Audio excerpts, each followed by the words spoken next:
For my beginner nail techs, keep watching. Melody Susie came out with this cordless portable nail drill and we are unboxing her today.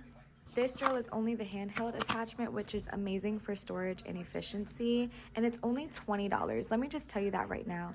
It has the RPM buttons, the pause and turn off and on. It is chargeable with the USB. It comes with that, and it also comes with some other goodies, some sanding bands, drill bits, this brush, everything you need really to get started using this drill. And like I said, it's only $20 freaking.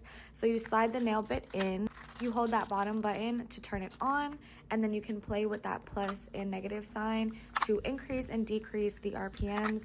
And then if you want to pause it at the RPMs, you just press that lower button once and it pauses it, and you press it again to bring it back to that same RPM, which is my favorite feature about this drill. And then you just hold that button down again to turn it off. I'm gonna link it to this video. Like I said, $20 for those girls just starting out and need something affordable.